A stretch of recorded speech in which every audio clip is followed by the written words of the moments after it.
राजस्थान की 15 यूनिवर्सिटी और 500 से ज्यादा कॉलेजों में आज छात्र प्रतिनिधियों की किस्मत का फैसला होगा। कड़ी सुरक्षा के बीच मतगणना शुरू हो चुकी है। जयपुर के चारों संगठक कॉलेजों सहित यूनिवर्सिटी कैंपस की मतगणना कॉमर्स कॉलेज में हो रही है। दोपहर बाद तक परिणाम घोषित होंगे। छात्र संघ चुनाव के परिणाम को लेकर छात्रों में उत्साह का माहौल है। सभी प्रत्याशी अपनी अपनी जीत का दावा कर रहे हैं।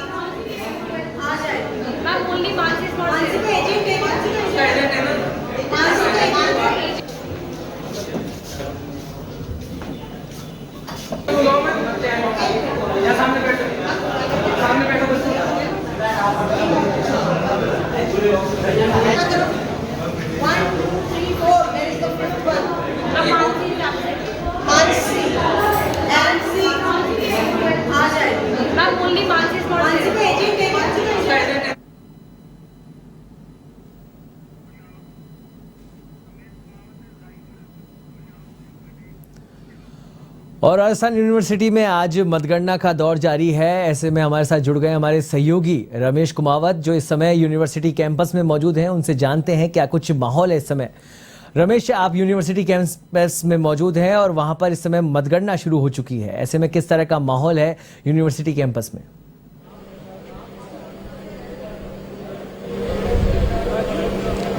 बिल्कुल, राजस्थान विश्वविद्यालय के अपेक्ष पदों के लिए कॉमर्स कॉलेज में मतगणना का दौर शुरू हो चुका है। 10:38 पर ये मतगणना शुरू हुई और उसके बाद जो काउंटिंग हॉल है उसके दरवाजे बंद कर लिए गए हैं। और इस दौरान एक नई और बड़ी चीज़ जो देखने को मिली, जिसको लेकर बड़े सवाल भी उठ रहे हैं, वो ये है कि मतगणना के दौरान मीडिया को दूर रखा गया है। मीडिया को पूरी तरह से काउंटिंग हॉल से बाहर कर दिया गया है और इसको लेकर निर्दलीय प्रत्याशी निर्मल चौधरी और जो एबीवीपी के अधिकृत प्रत्याशी है नरेंद्र यादव, उन्होंने भी सवाल उठाए हैं कि आखिर मीडिया को काउंटिंग हॉल से बाहर क्यों रखा गया है। और इससे पहले भी निर्मल चौधरी हैं, उन्होंने भी जो अंदर बैठे हुए अधिकारी है, फाइनेंशियल एडवाइजर है, रजिस्ट्रार है, उनकी मौजूदगी को लेकर भी सवाल उठाए हैं कि ये जो दिशा निर्देश दे रहे हैं और जो काम करने वाले कर्मचारी है, उन दोनों के बीच कॉम्बिनेशन सही नहीं बैठ रहा है। इसके अलावा जो मतपेटियां हैं वो जब काउंटिंग हॉल के अंदर लाई गई उस दौरान उनकी गणना नहीं करवाई गई है। ऐसे में बड़े सवालों और विवादों के साथ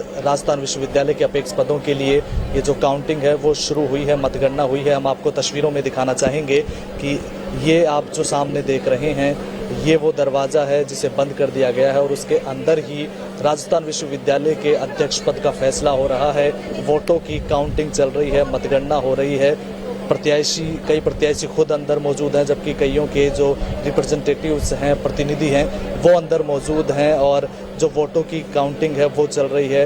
विश्वविद्यालय प्रशासन के तमाम आला अधिकारी, रजिस्ट्रार, प्रॉक्टर और जो बाकी चुनाव अधिकारी हैं, चुनाव व्यवस्था से जुड़े हुए जो सभी अधिकारी हैं वो अंदर मौजूद हैं। प्रत्याशी और उनके प्रतिनिधि भी अंदर मौजूद हैं और लगातार जो है काउंटिंग का दौर शुरू हो चुका है और लगभग आधा घंटा बीत चुका है। ऐसे में संभव है कि कुछ ना कुछ नई अपडेट निकलकर सामने आएगी, लेकिन सबसे बड़ा जो विवाद अब तक देखने को मिला है वो ये है कि इस पूरी चुनावी मतगणना की इस प्रक्रिया से मीडिया को बाहर रखा गया है, मीडिया को दूर रखा गया है। आप देख सकते हैं कि चारों तरफ जो मीडिया कर्मी थे उनकी ये मांग थी कि इस काउंटिंग हॉल के अंदर मीडिया को रहने दिया जाए, क्योंकि हर बार की ये परंपरा है, हर बार का ये नियम है कि काउंटिंग के दौरान सभी मीडिया कर्मी काउंटिंग हॉल के अंदर ही मौजूद रहते थे। लेकिन इस बार मीडिया कर्मियों को प्रवेश नहीं दिया गया है, उनको बाहर ही रखा गया है, जिसके बाद मीडिया कर्मियों ने विरोध भी जताया है कि आखिर काउंटिंग के दौरान ऐसा क्या होने वाला है, ऐसा क्या घपला होने वाला है जिसकी वजह से मीडिया को इस काउंटिंग की प्रक्रिया से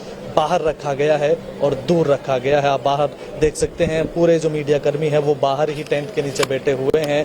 उनकी यही मांग है कि जो काउंटिंग की प्रक्रिया चल रही है, काउंटिंग हॉल के अंदर प्रवेश दिया जाए मीडिया कर्मियों को, ताकि जो भी तमाम अपडेट्स चुनाव की काउंटिंग की जो निकलकर सामने आती है वो अपने दर्शकों तक पहुंचाते रहें और जो भी अंदर चल रहा है वो हूबहू लोगों के सामने वो लेकर आते रहें। तो फिर से एक बार विवादों के बीच कहीं ना कहीं कहा जा सकता है कि विवादों के बीच अब ये परिणाम घोषणा की तैयारियां, काउंटिंग की जा रही है। मीडिया को इससे दूर रखा गया है। क्या किसी अधिकारी से इस बारे में बातचीत हो पाई है कि क्या कारण है कि इस बार मीडिया हमेशा काउंटिंग हॉल में मौजूद रहती थी और इस बार उन्हें बाहर किया गया है? इस मसले पर कुछ बातचीत हो पाई है किसी से?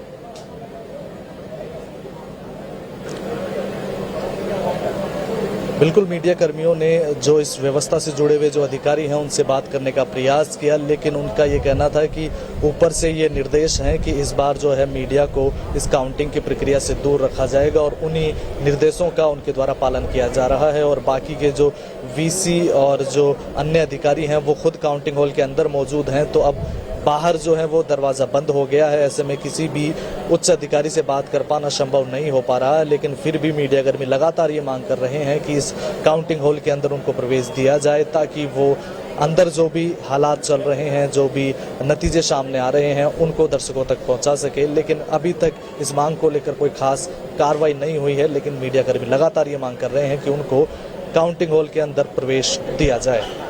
रमेश, आप लगातार ग्राउंड रिपोर्ट जो है वो दे रहे हैं और लगातार छात्र संघ चुनावों में जुड़े हुए हैं, खबरें दे रहे हैं।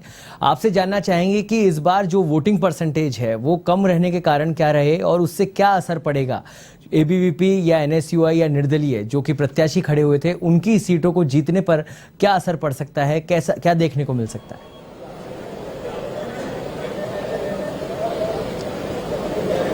बिल्कुल, इस बार का जो वोटिंग परसेंटेज है वो पिछले बार के मुकाबले 1.5% कम रहा है। तो इस बार बड़े सवाल उठ रहे हैं कि आखिर जब युवाओं का चुनाव है, पढ़े लिखे लोगों का चुनाव, उसके बावजूद ये जो मतदान प्रतिशत है ये 50 के पार क्यों नहीं जा पाया है? क्योंकि अगर 100 में से 50% लोग भी अगर वोट के लिए, अपने अधिकार के लिए नहीं जा रहे हैं, तो ये लोकतंत्र के लिए और पढ़े लिखे युवाओं के ऊपर बड़ा सवाल खड़ा होता है। लेकिन इन सब के बीच एक जो सबसे बड़ी बात निकलकर सामने आई है वो ये है कि इस बार जो चुनावी शेड्यूल था वो जारी होने में काफ़ी जल्दबाजी की गई, जिसकी वजह से विश्वविद्यालय प्रशासन विद्यार्थियों के आईडी कार्ड बनाने में, पूरे आईडी कार्ड बनाने में नाकामयाब रहा। और वो सबसे बड़ा कारण रहा कि जो चुनाव की इस प्रक्रिया में, मतदान की इस प्रक्रिया में बड़ी संख्या में लोग, 52% जो मतदाता हैं वो भाग नहीं ले पाए। इसके अलावा चुनावी जो माहौल होता है उसमें एक जो हुड़दंग वाली स्थिति होती है, कई बार हालात तनावपूर्ण हो जाते हैं, उपद्रव जैसी संभावनाएं भी बन जाती है।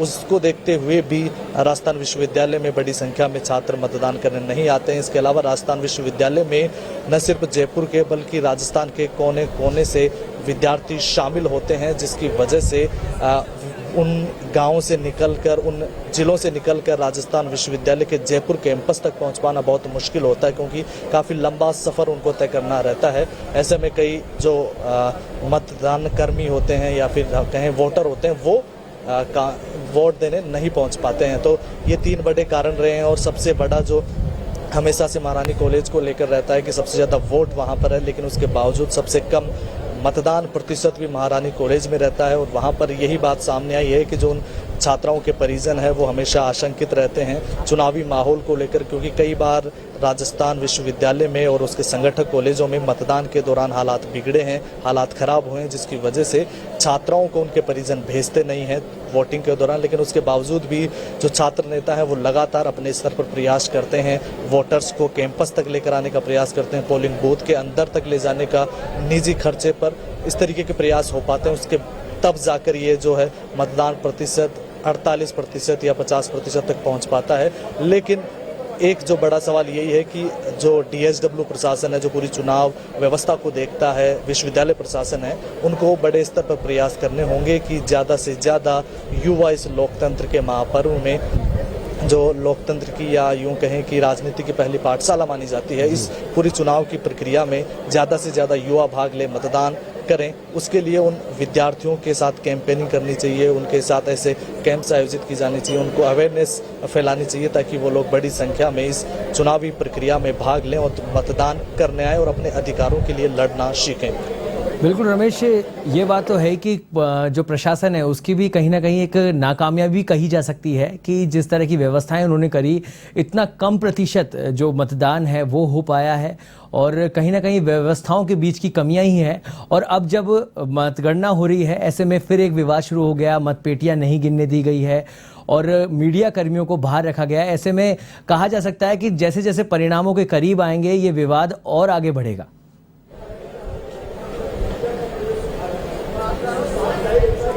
बिल्कुल, अब ये पूरी तरह से संभावना बन चुकी है कि रिजल्ट चाहे जो भी हो, लेकिन जो व्यक्ति हारेगा, जो उम्मीदवार हारेगा, उसकी तरफ से विरोध होना स्वाभाविक सी बात है, क्योंकि इस तरीके की पारदर्शिता विश्वविद्यालय प्रशासन को पहले से ही अपनानी चाहिए थी कि एक फेयर इलेक्शन हो, फेयर काउंटिंग हो, मीडिया उसमें मौजूद रहे, पूरी तरीके से वीडियो रिकॉर्डिंग्स हो, क्योंकि प्रशासन अपने स्तर पर वीडियो रिकॉर्डिंग कर रहा है, लेकिन लोगों के बीच उसकी ऑथेंटिसिटी कम होती है। मीडिया कर्मी अगर वहाँ मौजूद होते हैं, मीडिया वहाँ पे मौजूद होती है, तो लोग आसानी से और पारदर्शिता का, निष्पक्षता का विश्वास कर लेते हैं। ऐसे में अगर मीडिया को दूर रखा जा रहा है, तो जो हारने वाले कैंडिडेट्स होंगे वो निश्चित तौर पर इस चीज़ को लेकर विरोध जताएंगे। और जो निर्दलीय प्रत्याशी हैं निर्मल चौधरी, उन्होंने पहले ही अपना विरोध दर्ज करा दिया है। एबीवीपी के नरेंद्र यादव ने भी अपना विरोध जता दिया है कि मीडिया को बाहर क्यों रखा जा रहा है, मतपेटियां जो हैं वो गिनवा कर उनके सामने नहीं रखी जा रही है। जब खोले जाएंगे तो उनका ये कहना है कि जब काउंटिंग हॉल में ये जो मतपेटियां आई हैं, कितनी मतपेटियां आई हैं उनको कुछ नहीं पता है,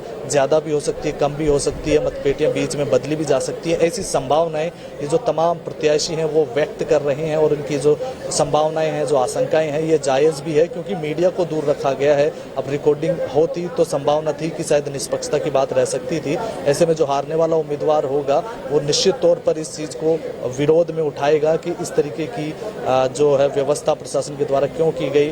पारदर्शिता को लेकर सवाल उठना एक तरीके से लाजमी सा हो गया है, क्योंकि मीडिया को विश्वविद्यालय प्रशासन ने बाहर रखा है। बिल्कुल रमेश, बहुत बहुत धन्यवाद। और पारदर्शिता पे सवाल तो बनता ही है, और जिस तरह से मीडिया को काउंटिंग हॉल से बाहर रखा गया है और मतगणना शुरू हो गई है, मतपेटियों की गिनती नहीं की गई है। अब देखने वाली बात यह होगी कि परिणाम आने के बाद किस तरह का माहौल बनता है।